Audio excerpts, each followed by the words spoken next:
আসসালামু আলাইকুম এভরিওয়ান, কেমন আছেন আপনারা সবাই? আশা করছি যে যেখানে আছেন ভালো আছেন আর সুস্থ আছেন। আর আমিও আলহামদুলিল্লাহ অনেক ভালো আছি। আজকে আরও একটা নতুন ব্লগ ভিডিওতে আপনাদের অনেক ওয়েলকাম জানাই। আজ দিনটা হচ্ছে বৃহস্পতিবার আর ঘড়িতে বাজে প্রায় 6:45। ঘুম থেকে উঠে পড়েছি জলদি। 6টার মধ্যে উঠে কিন্তু ওই বাবুকে যেতে হবে টিউশনে, তাই ওকে তুলেও নিয়েছি। ওকে বললাম বাবু তুমি যা উঠে, আর সকালবেলা লিকার চাটাও করে নিয়েছি অফ ক্যামেরা। সকালবেলা উঠে লিকার চা নেমে এসে করে দেওয়ার ফলে ভাবলাম আগে বাসি কাজ করব, তার আগে কিন্তু কিছুটা ভিডিও শ্যুট ওপর থেকে করে আসি। কারণ ছাদে যে আজকাল এত রোদ উঠছে আর এত গরমে ছাদে হয়তো বেশিক্ষণ থাকতেই পারবো না। 6টা যখন উঠেছি তখন দেখছি অনেকটাই প্রায় রোদ এসে গেছে, কিছুটা হালকা এসেছে কিছুটা আসে না। আজকে ভেবেছি যেহেতু এত গরম পড়েছে আর গাছগুলোকে একদম স্নান করিয়ে দেবো। কাকা শ্বশুরকেও বলেছিলাম যে তুমি গাছগুলোকে জল দাও। তারপর দেখলাম কাকা শ্বশুর মশাই যখন জল দেয় উনি শুধু মাটির মধ্যে দিয়ে চলে আসে। আর এই ফোয়ারা যে টবটা আছে এটার সাহায্যে দিলে পারে ওপেন পুরো গাছটাই কিন্তু এরকম ভিজে যায়।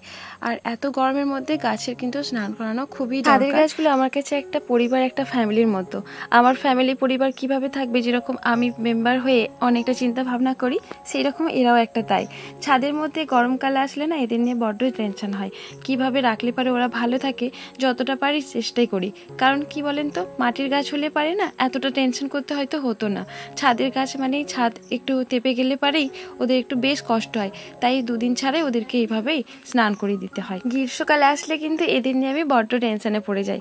কারণ কি জানেন তো, ওই যে বললাম একদম তেপে গিয়ে না ছাদের যে ফ্লোরটা গাছগুলো খুব উষ্ণ পেয়ে একদম ঝিমিয়ে যায়, যার জন্য দুদিন ছাড়াই এদেরকে গিয়ে স্নান করিয়ে দিতে হয়। মানে ভেতর সব গাছটা পাতায় পাতায় যেন ভিজে যায়, সেই দিকে আমি একটু খেয়াল রাখি। আর এরা জানেন তো আমার কাছে বেশ একটা সুন্দর পরিবার, একটা ফ্যামিলির মতো হয়ে উঠেছে। কবে যে এদেরকে এতটা ভালোবেসে ফেলবো নিজেই জানি না। একটা সময় গাছকে নিয়ে আমি এত পরিকল্পনাই করতাম না। গাছ মানে হচ্ছে একটা ওদের মাঠে লাগানো, কোনো ফাঁকা জায়গায় লাগানো। নিজেও যে একদিন গাছগুলো রুমের মধ্যে লাগাবো, ছাদের মধ্যে লাগাবো, কখনোই আমার কিন্তু পরিকল্পনার ভেতরেই ছিল না। বাবা তখন আগে গাছ লাগাতো, তখন ওই যে একটা কিছু গাছ হলে পারে বর্ষাকালে লাগাতো, বাবার সাথে একটু যেতাম। বাবা অফিস করে আসতো আর যখন ছুটি থাকতো তখন ওই নারকেল গাছ, খিরিস গাছ, এইসব গাছগুলো লাগাতো মাঠেতে, সেখানে একটু যেতাম। আর গাছ মানে যে বাড়িতে হবে এরকম কখনোই আমাদের কিন্তু চিন্তা ছিল না। সত্যি কথা, এখন যে নিজেই যখন ভাবি, কখনো আমি ভাবি না নিজেকে যে আমি এত গাছকে ভালোবাসবো। গাছ ভালোবাসবো মানে ওই মাঠে লাগিয়ে দিয়ে আসবো, আস্তে আস্তে বড় হয়ে যাবে, এরকমই একটা নিজের পরিকল্পনা ছিল। যাই হোক, আপনাদের সাথে একটু ছোটবেলার কথা তো, তাই একটু বলতে গিয়ে না অনেকটাই বলে ফেলি। আর ওই দিনের কথা অনেক মিস করি, বাবার সাথে কিভাবে যেতাম। এখন তো আপনাদের সাথে যখন ভয়েস ওভার দিচ্ছি সেই ছোটবেলার সময় ফিরে চলে গেছি। কিছু ওই শীষ নোটের তুলে নিই। এইগুলো জানেন তো এই আম গাছ, জামরুল গাছের মধ্যে বেড়ে উঠেছে। যখন ছোটবেলায় ছিল তখন ওই শ্বশুরমশাই যখন আগাছাগুলো পরিষ্কার করছিল তখন বলেছিলাম দেখো এগুলো আগাছা মনে করে ফেলে দিও না, এগুলো শীষ নোটে হবে।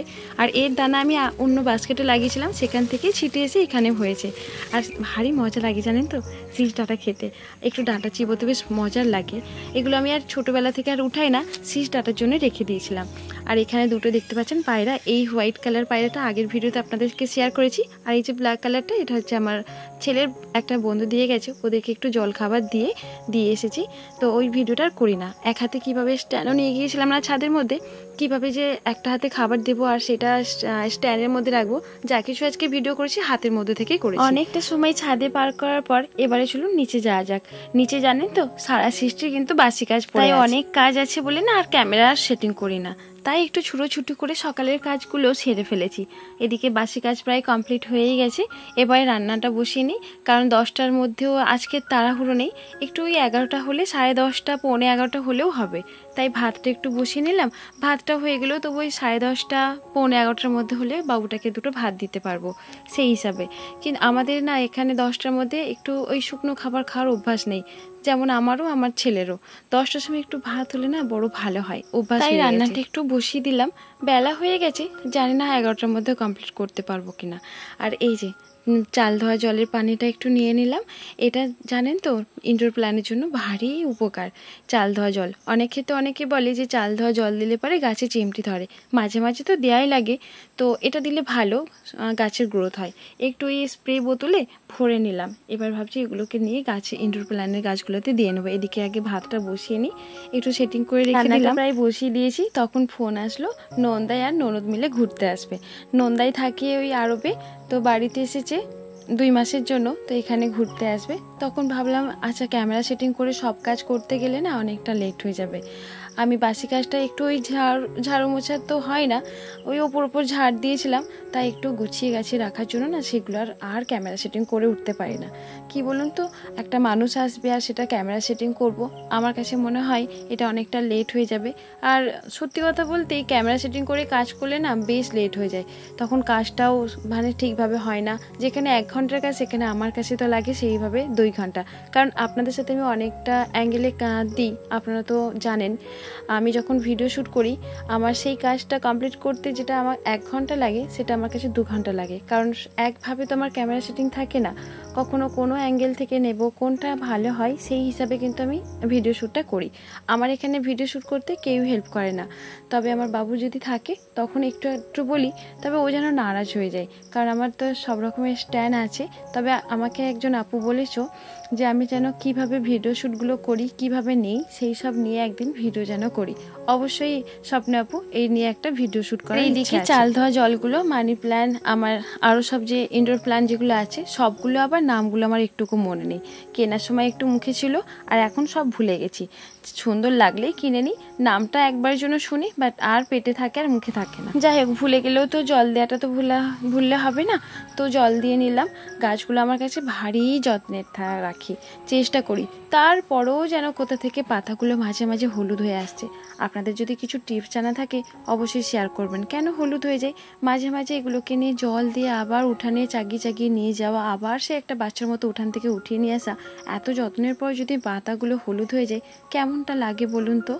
কি করলে কি হবে এটা একটুকু বুঝতে পারছি না। ভাবছি ইউটিউব নিয়ে ঘাঁটবো যে পাতাগুলো কেন হলুদ হয়ে যায়।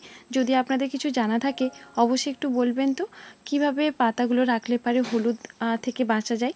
সবগুলো গাছ প্রায় জল দিয়ে নিয়েছি, এরপর দেখতে পাচ্ছি জলটাই বেশ চাল ধোয়া যেহেতু জল একটু ভারী করে দিয়েছি, আবার একটু ভয়ও হচ্ছে।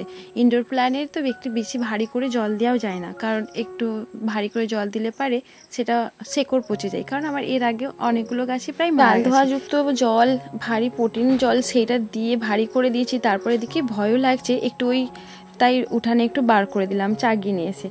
আর বড় যে মানি প্ল্যান্ট গাছটাতে এটাও জল দিয়েছি, তাই একটু ভাবলাম এদেরকে একটু রোদ দেখিয়ে নিয়ে আসি। গাছগুলোকে একটু রোদে দেখানোই ভালো, কারণ কি জানেন তো, এদেরও একটু রোদ থেকে খাবার সংগ্রহ করার খুবই দরকার আছে। যাই হোক, আপনাদের সাথে অনেক কথাই শেয়ার করলাম। আপনারা অবশ্যই আমার ভিডিওটা শেষ পর্যন্ত দেখবেন, আপনারা এইভাবে পাশে থাকবেন, আমি ইনশাল্লাহ আপনাদের পাশে আছি, সাথে আছি। আর ভালো লাগলে একটি লাইক আর একটি কমেন্ট করতে একদমই ভুলবেন না। আপনাদের একটি লাইক, একটি কমেন্ট আমাদের ইউটিউব বানাতে, ইউটিউব তৈরি করতে, ভিডিও শ্যুট করতে অনেক আগ্রহ জানাই। এখানেই শেষ করলাম। সবাই ভালো থেকো, সুস্থ থেকো, আল্লাহ হাফেজ।